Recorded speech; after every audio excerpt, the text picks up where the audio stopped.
नमस्कार, मैं नेहा मोदी। अब वक्त हो चला है प्राइम टाइम बुलेटिन का। सबसे पहले नजर डालते हैं आज की हेडलाइंस पर। सेंट ग्रेगोरियस स्कूल में धार्मिक प्रतीकों को लेकर हुआ हंगामा। कलावा तिलक और कड़ा हटाने की शिकायत पर गरमाया माहौल। सूचना मिलने पर पुलिस भी पहुंची मौके पर। उदयपुर में फिर बेपरवाह हुई बाल वाहनियां। क्षमता से अधिक बच्चों को बैठाकर दौड़ाया ऑटो। टी न्यूज के कैमरे में कैद हुई लापरवाही। विक्रम भट्ट दंपति की गिरफ्तारी पर जोधपुर हाईकोर्ट ने जताया असंतोष। अगली सुनवाई में एसपी और जांच अधिकारी को किया तलब। रविवार को मुंबई से किया था गिरफ्तार। अब खबरें विस्तार से। उदयपुर के सौभागपुरा स्थित सेंट ग्रेगोरियस स्कूल में बुधवार को धार्मिक प्रतीकों पर रोक की शिकायत को लेकर जमकर हंगामा हुआ। अभिभावकों और हिंदू संगठनों से जुड़े लोग स्कूल में घुस गए और मैनेजमेंट पर बच्चों के कलावा तिलक और कड़ा उतारने का आरोप लगाया। मामला बढ़ता देख भाजपा नेता पंकज बोराना और सनी पोखरटा भी वहां पहुंचे। तनावपूर्ण माहौल के बीच सुखेड़ थाना पुलिस ने मौके पर पहुंचकर स्थिति संभालने की कोशिश की और दोनों पक्षों से बातचीत कर शांत करने का प्रयास किया। उदयपुर के सौभागपुर क्षेत्र में बुधवार सुबह सेंट ग्रेगोरियस सेकेंडरी स्कूल के बाहर माहौल अचानक तनावपूर्ण हो गया। अभिभावकों के साथ हिंदू संगठनों से जुड़े लोगों ने स्कूल प्रबंधन के खिलाफ जोरदार प्रदर्शन शुरू कर दिया। आरोप था कि स्कूल प्रशासन बच्चों को कलावा बांधकर आने से रोकता है, तिलक हटवाता है और कड़ा पहनने पर भी आपत्ति जताता है। लोगों का कहना था कि यह कदम धार्मिक स्वतंत्रता में दखल है और बच्चों की आस्था को ठेस पहुंचाता है।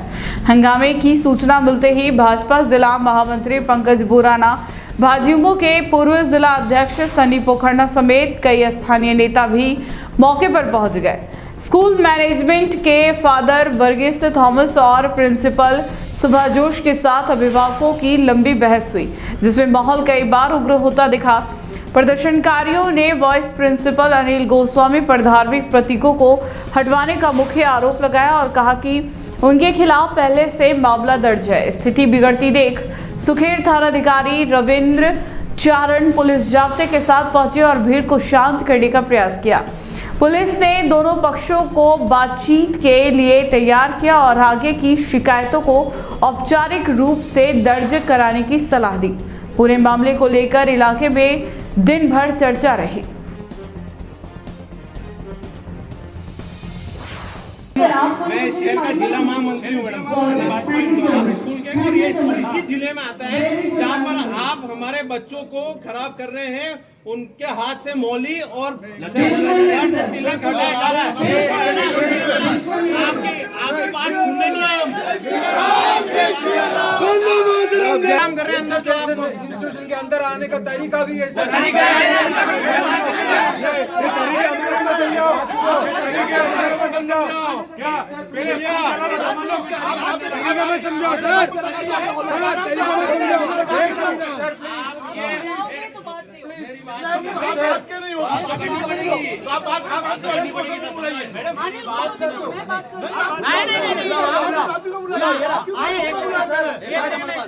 हम कौन हो गए? हम कौन हो गए? बिना लिखित के मैं कहीं जाता भी नहीं हूँ। एक पेरेंट्स की शिकायत के ऊपर हम यहाँ पर आए, ये ध्यान रखना। अरे ये क्या बिना इससे बात नहीं होती क्या? उदयपुर में बाल वाहिनियों पर प्रशासन की कार्रवाई के बावजूद स्थिति जस की तस बनी हुई है। मंगलवार को एक ऑटो चालक क्षमता से ज्यादा बच्चों को बैठाकर तेज रफ्तार से जा रहा था, तभी उसकी एक बाइक से हल्की टक्कर हो गई। हादसे में 2 बच्चों की चोट पहुंची। टी न्यूज का कैमरा देखते ही ऑटो चालक अपनी सफाई देने लगा और बाइक सवार को दोषी ठहराने की कोशिश की, जबकि उसने खुद यह स्वीकार किया कि ऑटो में बच्चे अधिक थे क्योंकि एक अन्य ऑटो मिस हो गया था। उदयपुर में बाल वाहनियों को लेकर प्रशासन और ऑटो यूनियन के बीच हाल ही में बनी सहमति भी जमीन पर प्रभावी नजर नहीं आ रही है। तय किया गया था कि ऑटो चालक स्कूल बच्चों को निर्धारित क्षमता के अनुसार ही बैठाएंगे, लेकिन मंगलवार को सामने आया मामला इस समझौते की खुली अवहेलना को दर्शाता है। घटना उस समय हुई जब एक ऑटो क्षमता से अधिक बच्चों को बैठाकर तेज रफ्तार से जा रहा था। रास्ते में एक बाइक ऑटो से टकरा गई, जिससे ऑटो में बैठे 2 बच्चों को मामूली चोटें आई। घटना के बाद आसपास मौजूद लोग एकत्रित हो गए। इसी दौरान जब टी न्यूज़ की टीम मौके पर पहुंची तो ऑटो चालक अपना बचाव करने लगा और बाइक सवार को ही दोषी ठहराने लगा। उसने दावा किया कि वह सामान्य गति से जा रहा था और गलती बाइक चालक की थी, लेकिन कैमरे के सामने ही उसने यह भी स्वीकार किया कि उसके ऑटो में ज़रूरत से ज़्यादा बच्चे बैठे थे। वजह बताते हुए उसने कहा कि एक अन्य ऑटो उस दिन मिस हो गया था, इसलिए उसके बच्चे भी इसी ऑटो में बैठा दिए गए। यह बयान प्रशासनिक नियमों की अनदेखी और बच्चों की सुरक्षा से खिलवाड़ की पुष्टि करता है। घटना के बाद सवाल फिर उठने लगे हैं कि जब समझौता हो चुका है तो इसका पालन क्यों नहीं हो रहा और कब तक मासूम बच्चों की सुरक्षा ऑटो चालकों की लापरवाही पर निर्भर रहेगी। अरे भाई साहब वेगा नहीं, गाड़ी मिस होगी है, दूसरी गाड़ी मेरा बच्चा ये अनमुआ लाया हूँ भाई साहब। डबल चक्कर करो ना। अरे भाई साहब लेट वही मैंने हॉस्पिटल जानो, जो ये बच्चा बैठे ही ना लाया हूँ, दूसरी गाड़ी रहा बैठे ही लाया हूँ। पापा को फोन करना, उधर बैठो आगे। 2 बच्चे के लगी है उसके, 2 बच्चे के लगी है उसके। तो आपने पीछे क्यों बिठा रखा है? पीछे क्यों बिठा रखा है? अभी बैठा है बच्चे देखो नहीं, क्यों बिठाया? बच्चे मान ही नहीं रहते, देखो बच्चे देखो, बच्चे मान ही नहीं रहे। बच्चे नहीं मान रहे। कल कुछ पहले लेट हो रहा हूँ मैं, लेट हो रहा हूँ। अंकल रुको आप सबके। ये बच्चे के इसके लगी है, 2 बच्चों के लगी है। गाड़ी इतनी स्पीड में आ रही है, ब्रेक तक नहीं लगाया है इसने। मीडिया में इतना आ रहा है कि बच्चे पीछे नहीं बैठ रहे हैं। तो वो एक ऑटो मिस हो गया है, एक ऑटो मिस हो गया जो खाली ये लाया हूँ मैं। आज ये ऑटो खराब हो गया भाई साहब, मैं जानता हूँ, खुद ही ऑटो में डाल रहा हूँ मैं। उसके बच्चे के लगी, देखो ये फाटक बेल्ट होगी, ये फाटक बेल्ट निकाल दीजिए। देखो कैसे आया, ब्रेक तो मैंने गाड़ी लगा रखी, रोक रखी थी, ये फाटक बेल्ट होगी है, बच्ची के लगी, उसके लगी है। जोधपुर हाईकोर्ट में उदयपुर के 30 करोड़ की कथित धोखाधड़ी मामले को लेकर आज लंबी सुनवाई हुई, जिसमें बॉलीवुड निर्देशक विक्रम भट्ट और उनकी पत्नी श्वेतांबरी भट्ट की गिरफ्तारी पर अदालत ने उदयपुर पुलिस की कार्रवाई पर नाराजगी जताई। जस्टिस समीर जैन की बेंच ने मामले की अगली सुनवाई में अनुसंधान अधिकारी और एसपी को व्यक्तिगत रूप से पेश होने के आदेश दिए हैं, जबकि आईजी उदयपुर रेंज को वीडियो कॉन्फ्रेंसिंग के जरिए उपस्थित रहने के निर्देश दिए गए हैं।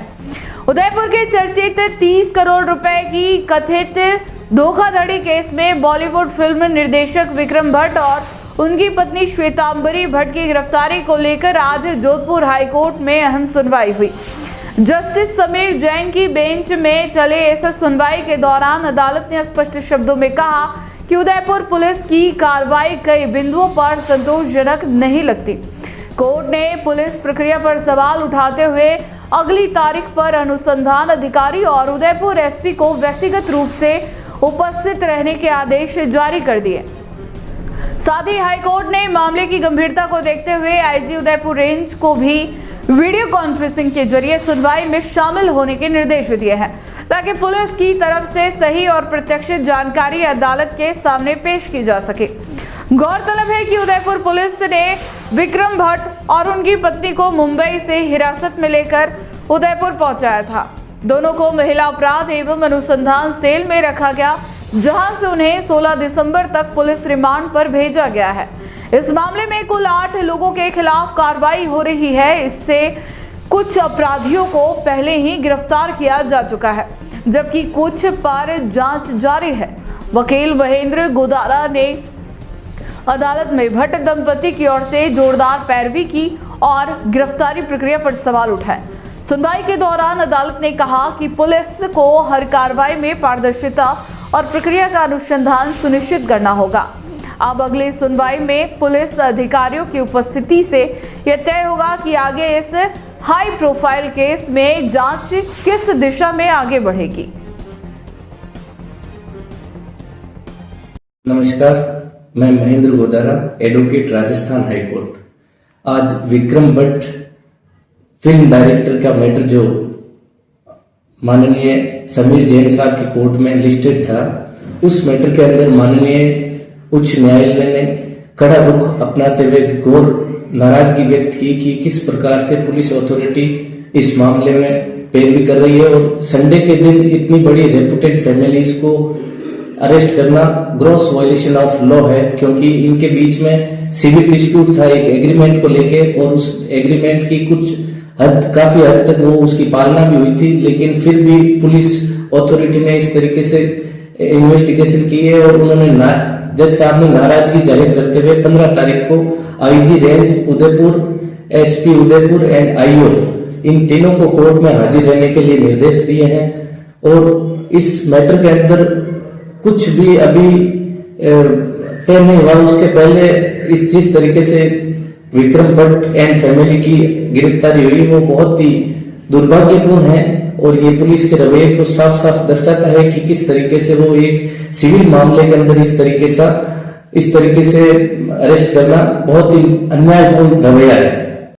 और साथ ही साथ माननीय न्यायालय ने कृष्णा भट्ट जो विक्रम भट्ट साहब की सुपुत्री है उनको भी 15 तारीख तक अरेस्ट करने पर रोक लगाई है। ये भी माननीय न्यायालय का अच्छा फैसला है और माननीय न्यायालय ने इस मामले को बहुत ही संवेदनशीलता से सुनकर बहुत ही संवेदनशील ऑर्डर किया है। और अगर आपको भी इस वेडिंग सीजन शादी की शॉपिंग करनी हो, इलेक्ट्रॉनिक हो, होम अप्लाइंसेस हो या फिर फर्नीचर, तो आ जाइए उदयपुर के अंदर लोकेटेड मयंक इलेक्ट्रॉनिक पे, जहां पर आपको ये सारी चीज़ें अवेलेबल मिल जाएगी एक ही जगह पर।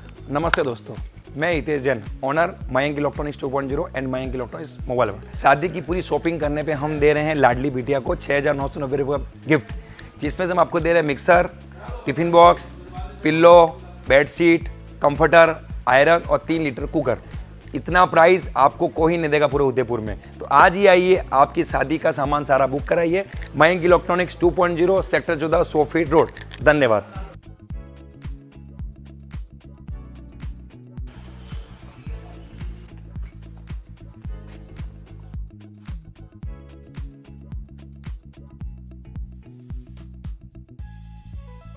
उदयपुर के अमर विलास अपार्टमेंट में मंगलवार सुबह एक बड़ा हादसा टल गया। एक महिला करीब 2.5 घंटे तक लिफ्ट में फंसी रही, जब लिफ्ट अचानक नीचे की बजाय तेज रफ्तार से ऊपर जा पहुंची और 7वीं मंजिल की दीवार से टकरा गई।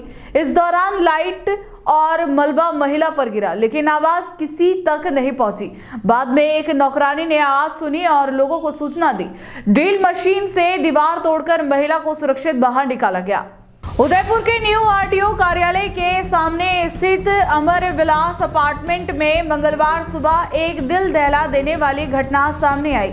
सुबह करीब 8:20 पर 6ठी मंजिल पर रहने वाली भाग्यश्री लिफ्ट से नीचे ग्राउंड फ्लोर की ओर जा रही थी।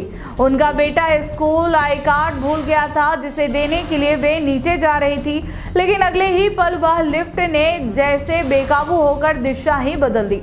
नीचे जाने के बजाय लिफ्ट अचानक तेज रफ्तार से ऊपर की ओर बढ़ी और सीधे 7वीं मंजिल की दीवार से जा टकराई। टक्कर इतनी जोरदार थी कि लिफ्ट के अंदर की लाइटें टूट गई, धूल और प्लास्टर नीचे गिरने लगे और भाग्यश्री चोटिल होने से खतरे में थी। उन्होंने कई बार मदद के लिए चिल्लाया, लेकिन चूंकि लिफ्ट छत की मंजिल पर जा अटकी थी, इसलिए किसी तक उनकी आवाज पहुंच ही नहीं सकी। करीब कुछ देर बाद 6ठी मंजिल से गुजर रही एक नौकरानी को हल्की आवाज सुनाई दी। उसने तुरंत अपार्टमेंट के लोगों को जानकारी दी। भीड़ जुटी, लेकिन पहले किसी को समझ नहीं आया कि महिला कहां फंसी है। बाद में जब छत पर जांच की गई तो वहां एक दीवार दिखाई दी, जिसके पीछे आवाज आ रही थी। तुरंत राहत कार्य शुरू हुआ, ड्रिल मशीन मंगवाई गई और महिला की आवाज की दिशा का अंदाजा लगाकर दीवार तोड़ी गई। करीब 2.5 घंटे की मशक्कत के बाद सुबह 10:30 बजे भाग्यश्री को सुरक्षित बाहर निकाला गया। उदयपुर में आगामी बार संघ चुनाव को लेकर उम्मीदवारों ने प्रचार तेज कर दिया है। महासचिव पद के प्रत्याशी एडवोकेट लोकेश गुर्जर ने भी चुनावी मैदान में जोरदार शुरुआत की है। गुर्जर का कहना है कि वे जितने पर अधिवक्ताओं के हितों को प्राथमिकता देंगे और जिला विधिक सेवा प्राधिकरण द्वारा प्रैक्टिस सीमित करने जैसी समस्याओं पर मजबूती से आवाज उठाएंगे। उदयपुर बार संघ के आगामी चुनाव से पहले महासचिव पद की दौड़ में एडवोकेट लोकेश गुर्जर पूरी मजबूती के साथ सामने आए हैं। उन्होंने प्रचार अभियान शुरू करते हुए अधिवक्ताओं से सीधे संवाद किया और अपने एजेंडे को विस्तार से रखा। गुर्जर का कहना है कि वर्तमान समय में जिला विधिक सेवा प्राधिकरण द्वारा अधिवक्ताओं की प्रैक्टिस पर अनावश्यक दबाव डाला जा रहा है। छोटे मुकदमों में वकीलों की जरूरत नहीं बताना अधिवक्ताओं के अधिकार और सम्मान दोनों को प्रभावित करता है। ऐसे मामलों में वे संघर्ष करने और प्राधिकरण की कार्यप्रणाली की समीक्षा की औपचारिक मांग उठाने का वादा कर रहे हैं। गुर्जर ने वर्षों से लंबित उदयपुर हाईकोर्ट बेंच की स्थापना पर भी कड़ा रुख अपनाया। उन्होंने कहा कि पिछले 40 साल से आंदोलन चल रहा है, उन्होंने ठोस कार्रवाई नहीं हो पाई। वे इस मांग को बड़े स्तर पर ले जाएंगे ताकि क्षेत्र के लोगों को सस्ता, सरल और त्वरित न्याय उपलब्ध हो सके। चुनावी माहौल में गुर्जर की यह घोषणाएं अधिवक्ताओं के बीच चर्चा का विषय बन गई है और वे लगातार समर्थकों के साथ संवाद बढ़ाते हुए अपना प्रचार कर रहे हैं।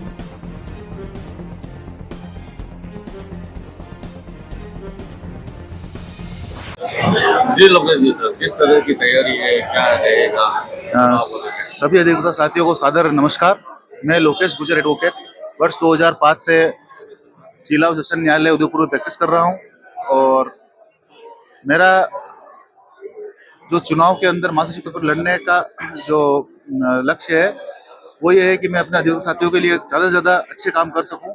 इसके लिए मैंने सबसे ज़्यादा जो बड़ी समस्या है उदयपुर के अधिवक्ता साथियों की, और उदयपुर की नहीं बोलूँगा, पूरे राजस्थान और पूरे भारत के अंदर ये जिला विधिक सेवा प्राधिकरण द्वारा जिस तरीके से अधिवक्ताओं को प्रैक्टिस से बाहर किया जा रहा है। हर छोटे छोटे मुकदमों के अंदर कहते हैं अधिवक्ताओं की आवश्यकता नहीं है, अधिवक्ताओं के कोई जरूरत नहीं है। इसके लेकर मैं एक बड़ा संघर्ष करूंगा, जिसके अंदर जहां भी उपयुक्त मंच पर ये मांग उठाऊंगा कि इस जिला विधिक सेवा प्राधिकरण जो ADR है इसकी समीक्षा की जाए, क्योंकि आप बिना अधिवक्ताओं को शामिल किए हुए कोई भी कार्य नहीं कर सकते। अमूमन जब आप देखो टारगेट फाइल के नाम पर हमें ये पता नहीं चलता हम न्यायालय में है या कंपनी में है, क्योंकि परिवादी या पीड़ित आता है यहाँ पे न्याय के लिए आता है और हम यहाँ पे, और जो जुडिशरी है जो भी है, कहते हैं राजीनामा कर लो। राजीनामा तो वो थाने में भी कर सकता था, परंतु अब आपराधिक मामलों में भी राजीनामा जो होता है उससे फिर अपराधियों के हौसले बुलंद हो जाते हैं। सेकेंडली, जो आप जब भी कोई न्याय की उम्मीद से इसलिए आता है कि मुझे यहाँ पे न्याय मिलेगा, तो आप उसको बार बार फोर्स कर लें कि सर राजीनामा करें। राजीनामा के लिए जो आता है एक प्रेशर आता है, क्योंकि कोई भी व्यक्ति पीड़ित होकर यहाँ पे न्यायालय में आया, न्यायालय की शरण में आया, जबकि मुकदमे दर्ज होते हैं 156(3) से होते हैं। अभी वर्तमान में BNS चल रही है, परंतु 156(3) से मुकदमे दर्ज नहीं हो पा रहे थे। तो मेरा ये भरसक प्रयास ये रहेगा कि जिला विधिक प्राधिकरण की जो है इसकी समीक्षा करवाऊंगा, प्रयास करूंगा उपयुक्त मंच पर। धन्यवाद। हाईकोर्ट बेंच को लेके काफी संघर्ष चल रहा है, उसको लेके आप क्या करेंगे? सर, मैं फिर इसी मांग को मैं जिला विधिक सेवा प्राधिकरण से भी छोड़ूंगा कि जब सुप्रीम कोर्ट ये कहती है कि आप घर घर तक न्याय पहुंचा रहे हैं, तो ऐसी क्या मजबूरी है कि उदयपुर को हाईकोर्ट बेंच नहीं मिल सकती? जब आप न्याय का विकेंद्रीकरण करना चाह रहे हो तो यहाँ पे भी करो ना। आप क्यों ऐसा इतना भेदभाव, पक्षपात क्यों? तो ये जो मांग है, हम जो बड़े सीनियर एडवोकेट हैं उन सबको साथ लेके उनसे उपयुक्त चर्चा करके एक ऐसा ड्राफ्ट तैयार करवाएंगे जहां पर हम बताएंगे कि जब एक तरफ तो आप कहते हो घर घर तक न्याय पहुंचे और दूसरी तरफ आप कहते हो कि न्याय का विकेंद्रीकरण भी होना चाहिए, परंतु हाईकोर्ट बेंच को आप एक बार इसका भी विकेंद्रीकरण होना चाहिए। क्यों? क्योंकि हमारे जो ट्राइबल बेल्ट के जो भाई लोग हैं, जो आदिवासी है, वो सारे बेचारे कई सालों से जेलों में पड़े हुए हैं। इसके अलावा ये है कि इस मांग को जन जन की मांग बनाना जरूरी है, जहां पर मैं मीडिया का भी सहयोग चाहूंगा, क्योंकि किसी भी आवाज को उठाने पर आज के टाइम पे मीडिया एक सशक्त माध्यम है। तो मीडिया से मेरी पुरजोर प्रार्थना रहेगी कि मीडिया भी हमारे साथ कंधे से कंधा मिलाकर इस मांग को अपनी मांग बनाकर जन जन की मांग तक पहुंचाए। उदयपुर के नारायण सेवा संस्थान का विशाल और अत्याधुनिक वैली ऑफ ह्यूमैनिटी परिसर बुधवार को लोकार्पण हो गया। दिव्यांगजन की उपचार से लेकर पुनर्वास तक की सभी सुविधाओं को एक ही छत के नीचे लाने के लक्ष्य के साथ निर्मित यह 11 मंजिला भवन आधुनिक तकनीक और संवेदना का संगम है। मीडिया कर्मियों ने इसका अवलोकन किया, जहां ट्रस्टी देवेंद्र चौबीसा और अन्य अधिकारियों ने इसकी विशेषताओं की जानकारी दी। संस्थान ने आगे 25 वर्षों की व्यापक सेवा योजनाओं की भी घोषणा की। उदयपुर के नारायण सेवा संस्थान द्वारा दिव्यांगजन सेवा के क्षेत्र में एक और ऐतिहासिक कदम बढ़ाया गया है।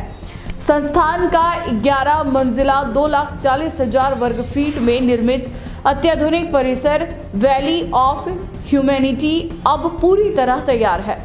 बुधवार को मीडिया कर्मियों ने इस भवन का अवलोकन किया, जहां ट्रस्टी देवेंद्र चौबीसा, मीडिया प्रभारी विष्णु शर्मा, हितैषी और जनसंपर्क प्रमुख भगवान प्रसाद गौड़ ने इसकी संरचना और उद्देश्य पर विस्तृत जानकारी दी। इस विशाल भवन में 450 बेड का अस्पताल, 2 मॉड्यूलर ऑपरेशन थिएटर, अत्याधुनिक फिजियो व रिहैब सेंटर, कृत्रिम अंग निर्माण इकाई, आवासीय विद्यालय और स्वरोजगार प्रशिक्षण केंद्र जैसी तमाम सुविधाएं उपलब्ध है। भवन पूरी तरह वातानुकूलित है और सोलर प्लांट, आरओ, जल प्रणाली, building management system, 3D printing, CAD, CAM तकनीक, थेरेपी जोन और NABH मानकों पर आधारित हेल्थ केयर इंफ्रास्ट्रक्चर जैसी आधुनिक व्यवस्थाओं से सुसज्जित है।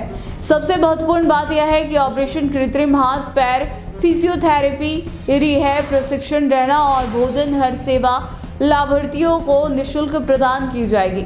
संस्थान अध्यक्ष प्रशांत अग्रवाल ने कहा कि यह केंद्र केवल अस्पताल नहीं बल्कि अवसर और नव जीवन का द्वार है, जहां हर दिव्यांगजन सक्षम भविष्य की राह पर आगे बढ़ सकेगा।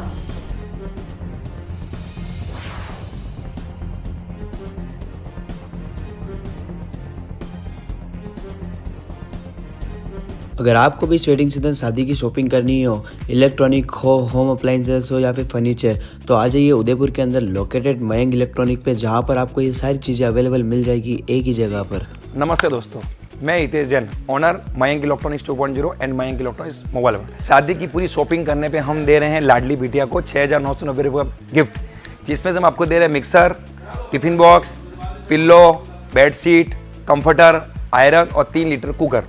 इतना प्राइस आपको कोई नहीं देगा पूरे उदयपुर में। तो आज ही आइए, आपकी शादी का सामान सारा बुक कराइए। Mayank electronics 2.0 sector 14 100 feet road. धन्यवाद।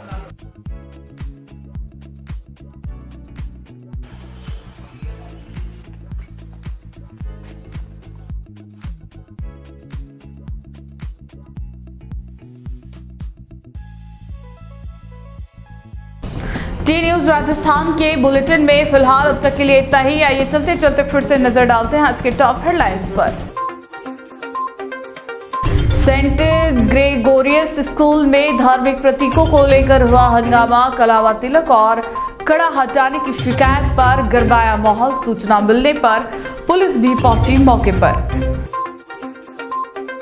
उदयपुर में फिर बेपरवाह हुई बाल वाहनिया, क्षमता से अधिक बच्चों को बैठाकर दौड़ाया ऑटो। टी न्यूज के कैमरे में कैद हुई लापरवाही। विक्रम भट्ट दंपति की गिरफ्तारी पर जोधपुर हाईकोर्ट ने जताया असंतोष। अगली सुनवाई में एसपी और जांच अधिकारी को किया तलब। रविवार को मुंबई से किया था गिरफ्तार। आज के बुलेटिन में इतना ही। अब दीजिए इजाजत नेहा मोदी को, और ऐसे ही तमाम खबरें देखने के लिए बने रहिए टी न्यूज राजस्थान के साथ। नमस्कार।